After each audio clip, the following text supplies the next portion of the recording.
ක්‍රිස්තුත්තාන මංගල මහෝත්සවය පළමුවන දේව ප්‍රකාශනය. එවිට පේදුරු මෙසේ කීය. දෙවියන් වහන්සේ මිනිසුන්ගේ තරාතිරම් නොබලන බව දැන් මට සැබවින්ම පැහැදිලිය.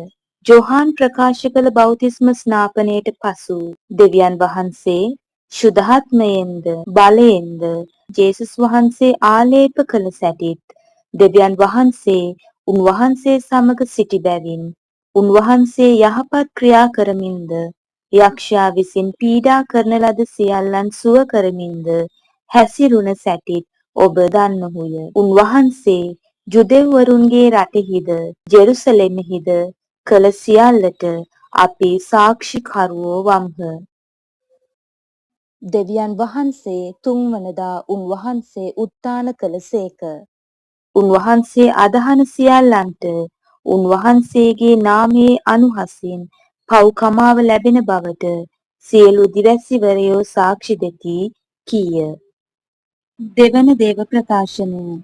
ඔබ ක්‍රිස්තුස් වහන්සේ සමග උත්ථාන කරනු ලැබූ බැවින් දෙවියන් වහන්සේගේ දකුණු පස වැඩ හිඳින ක්‍රිස්තුස් වහන්සේ වැඩ සිටින තැන ඇති ලෞතුරු දේ ප්‍රාර්ථනා කරන්න.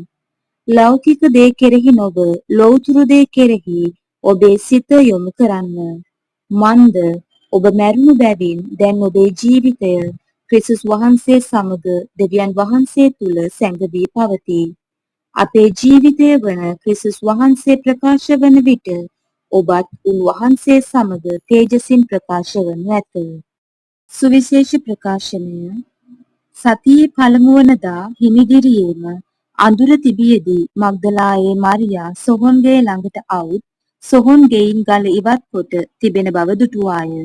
එබැවින් ඈ සීමෝන් පේදුරුද ජේසුස් වහන්සේ ප්‍රේම කළ අනිත් ශ්‍රාවකයාද වෙත දුව ගොස් ඔවුන් සමිදානන් වහන්සේ සොහොන් ගෙයින් ඉවතට ගෙන ගොස් තිබේ.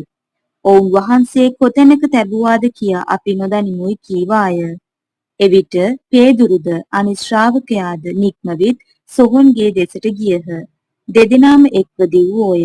අනිත් ශ්‍රාවකයා පේදුරු පසුපස දිව ගොස් පළමුවෙන් සොහොන් ගෙට පැමිණ නැමී බලා සිහින් හනරෙදි එහි තිබෙන බව දිටීය.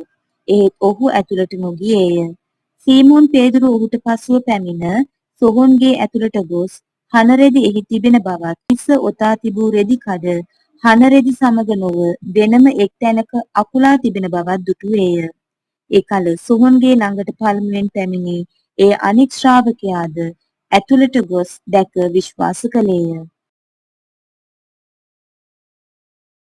මෙනෙහි කිරීම.